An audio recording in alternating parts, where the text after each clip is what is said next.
Bom, meus amigos, o Messias, o Mashiach ben Yosef, seria José Smith? José Smith seria esse Mashiach ben Yosef, o Messias ben José dos últimos dias?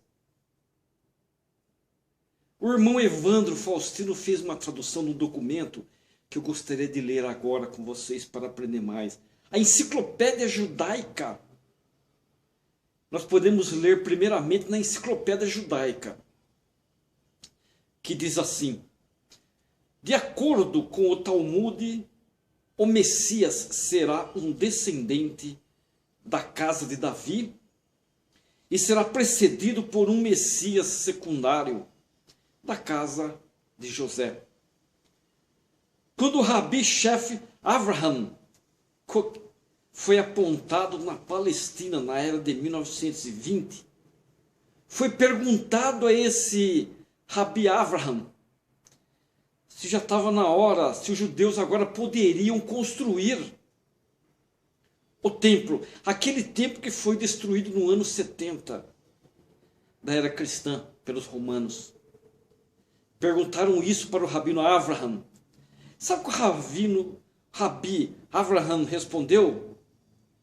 Que os direitos do sacerdócio se foram. E se referiu ao Rabi do século XII, Moshe Maimônides. Maimônides disse, em efeito, abre aspas, nós estamos aguardando pelo Mashiach ben Yosef, Messias ben José.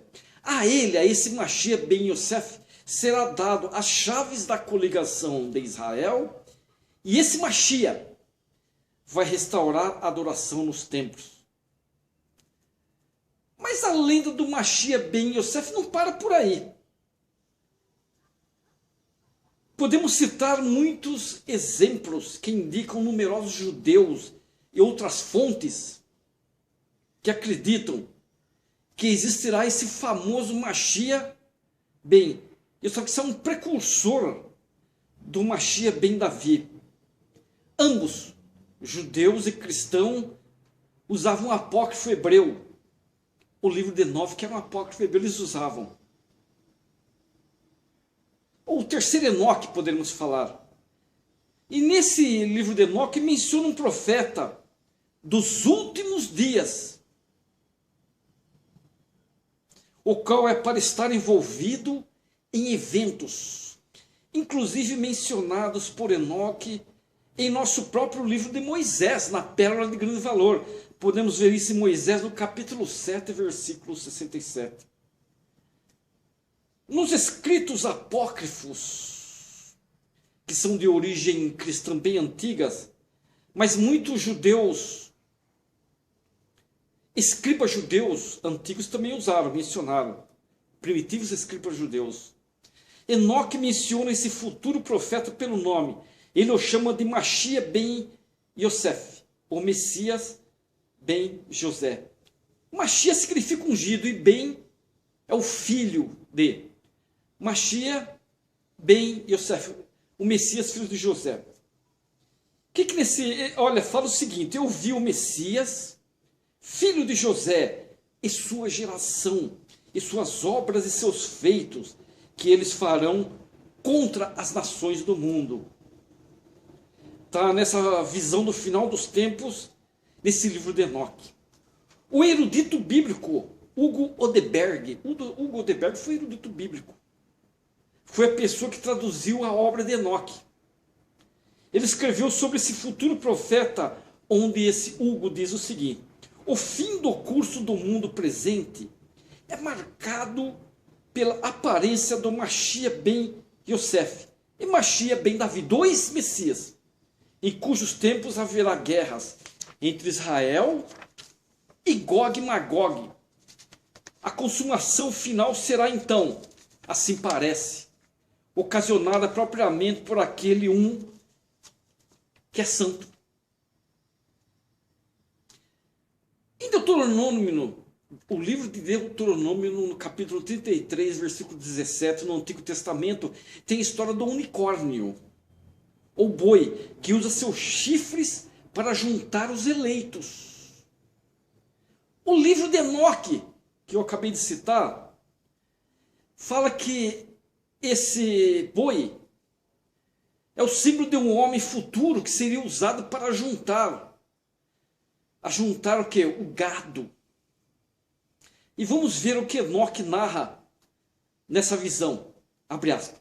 Eu vi que um boi branco nasceu, com chifres grandes, e todas as bestas do campo e pássaros do ar o temiam e faziam petições a ele continuamente.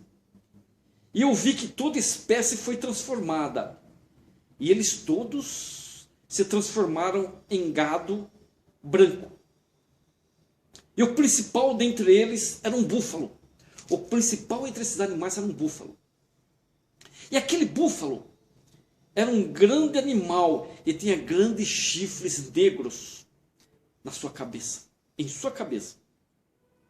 E o Senhor das ovelhas regozijava sobre ele e sobre todo o gado. Todos os intérpretes concordam na tradução do rico simbolismo. O boi branco simboliza o quê?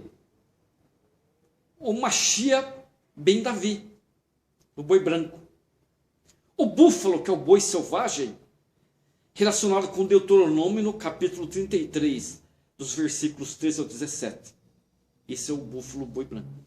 Os grandes chifres são simbólicos de um touro novilho, usado para empurrar Israel. Este é o emblema, esse boi é o emblema do Mashiach ben Yosef, de acordo com a enciclopédia judaica. Dr. Charles Torrey, que era um grande estudioso do Antigo Testamento, Charles Torrey, ele escreveu a respeito desse futuro profeta, como mencionado no livro de Enoque, diz assim, ó, abre aspas, portanto parece estar assegurado, além de qualquer dúvida, que o formidável animal de Enoque 90:38, Enoque 90, capítulo 90, versículo 38, que está destinado a aparecer no final dos últimos dias, é o Mashiach ben Yosef. Mashiach ben Yosef. Não é por acidente que as palavras com as quais ele é apresentado, e o mais excelente entre eles, o gado, era o búfalo, se repetem no início de Deuteronômio, nesse livro de Deuteronômio capítulo 33, versículo 17. 33, 17. Diz assim, as primícias do rebanho são chifres de boi selvagem. Ponto fechado. O autor de Enoque, que conhecia a tradição judaica, apresentou seu búfalo com uma aspa, com a natureza divina humana, descendente da casa de José. Olha que interessante. Com o búfalo, com tudo acima dele, estava o boi branco. E esse boi branco representa o quê? O Mashiach ben Davi. É como se estivesse acima do touro. Ungido o filho da... E o Senhor das ovelhas se jubilou entre os dois. É importante notar que a antiga tradição judaica dava muita importância no que conexão com nomes. Nomes tinham mais do que apenas um único significado. Eles contam uma história, os nomes contam uma história. A narrativa de José do passado, José filho de Jacó do passado, é rica em simbolismo à medida que se relaciona ao seu tempo e ao futuro. Messias relaciona-se ao seu tempo, é o futuro Messias, o Mashiach, que estava para expiar pelos pecados do mundo. Mas à medida que aprendemos sobre o livro de Mórmon, os escritos de José do Antigo Testamento, passado mais tarde para os nefitas, prediz a história de um futuro José cuja vida seria espelhada em José do passado, filho de Jacó. Porque o antigo profeta, então, nomeou esse futuro profeta com seu próprio nome, com o nome de José. Por quê? Antigas traduções judaicas ajudam a responder isso. A etimologia do nome José é normalmente definida como o Senhor adicionou, entre aspas, ou aumentou, tudo entre aspas.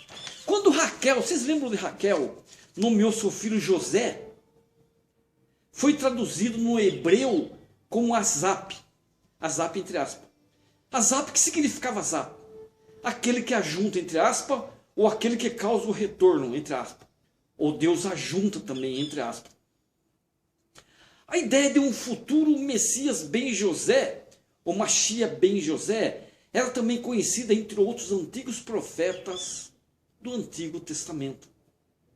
Assim como Enoque, eruditos judeus têm concluído que Jeremias, o profeta Jeremias, estava falando sobre esse futuro profeta em seus escritos. Vamos ver. Em Jeremias capítulo 30, versículo 21, nós lemos. Jeremias capítulo 30, versículo 21. Abre aspas. E seus nobres serão de si mesmo, e seus governantes procederão do meio deles. E eu farei com que ele se aproxime, e ele se achegará a mim. Pois quem é esse que se empenha para se achegar a mim? Uma pergunta. Diz o Senhor Jesus Cristo. Edward Jequim, o estudioso que traduziu de Yakult on Zecaria, entre aspas, ele traduziu esse Yakult entre Zacarias, escreveu o seguinte concernente a esta passagem de Jeremias. Certamente nós não poderemos culpar nenhum judeu que enxerga um Machia ben Yosef nessas palavras. Dr. Kim, Edward Kim, nos relembra que essa passagem é para ser cumprida nos últimos dias. Como entendemos isso à luz da tradição judaica de um Messias ben José? Como? Como entendemos isso à luz da tradição judaica de um Messias ben José? Se você ler Jeremias capítulo 30 e 31, você descobrirá que o antigo profeta estava falando da restauração de Israel nos últimos dias. Estes capítulos foram escritos para ser lidos juntos. Os judeus consideram essas sessões do livro de consolação por causa do conforto que eles deram a Israel quando, naquela época, as perspectivas de Israel, à medida que se relacionava com sua nação e cultura, estavam no seu ponto mais baixo. Esses capítulos falam do futuro de Israel que retornaria para suas terras e grandeza. Mas as escrituras primitivas tornaram claro que Efraim, a quem foi dado o direito de primogenitura, porque foi dado a Efraim o direito de primogenitura, faria isto e seria a força movente atrás desta grande coligação. Efraim é descrito como entre aspas, torre de vigia sobre os montes. A tribo designada para levantar a voz de advertência para coligar Israel, onde eles iriam declarar a palavra do Senhor. Depois da queda de Efraim, por volta do ano 605 a.C., houve a queda de Efraim. A eles seria dada a oportunidade de se arrependerem, onde a eles são dados princípios de salvação. Os efraimitas dos últimos dias estariam cumprindo a promessa de restaurar as antigas verdades e um novo convênio, entre aspas, um novo convênio com o Senhor. Essa profecia manifesta o trabalho de José Smith, sabiam? À medida que se relaciona com o evangelho restaurado e os convênios que envolvem parte do processo de restauração. De fato, José Smith era um efraimita. Você sabia que José Smith era um efraimita? Deveríamos lembrá-lo de que era uma prática comum entre os judeus escrever sobre a vida do Messias à medida que ela é relacionada ao seu primeiro ministério e sobre o Messias ben Yosef. Essas escrituras são conhecidas como as passagens dos servos sofredores, entre aspas. Servos sofredores. Isso se refere ao rei triunfante que os libertaria de seu estado de servidão. Mas as escrituras que os trouxeram consternação, foram aquelas que se relacionam com a rejeição do Salvador, porque eles rejeitaram o Salvador. Ele sendo desprezado, afligido e machucado. Jesus Cristo, que foi desprezado, afligido e machucado. O futuro libertador seria trazido como um cordeiro ao matadouro, entre aspas.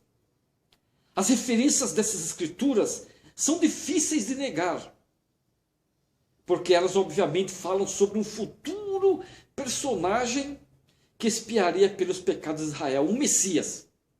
Falam sobre o Messias. Os judeus se encontraram num atoleiro de escrituras, mas falam sobre um futuro Messias, então seria Cristo? Não, eles não acreditam. Como eles se safaram? Como eles se safaram destas? Eles saíram desta, ao ler nesta passagem que havia dois Messias, um sofrendo, um Messias sofrendo, e o outro como um rei triunfante. O erudito judeu Zeitlin explica o assunto sem rodeios, 2 pontos. O erudito judeu Zeitlin, abre aspas, de acordo com um depoimento talmúdico, os judeus acreditavam em dois Messias, um da tribo de José, ou mais precisamente que era um efraimita, e o outro como um descendente real de Davi. Eles simplesmente criaram dois Messias. Você sabia que eles criaram dois Messias para se safar? Um que expiaria pelos pecados do mundo e o outro seria a vinda de Elias. Um título frequentemente dado para um precursor que era para abrir uma nova dispensação antes do retorno do Mashiach ben Davi. O Elias dos tempos modernos, não é para ser aquele que expiaria pelos pecados, mas antes abrir o caminho para receber o Senhor. Eu espero que vocês gostaram desse primeiro vídeo. E vamos continuar no segundo vídeo sabendo mais sobre esse Mashiach ben Yosef. Vamos?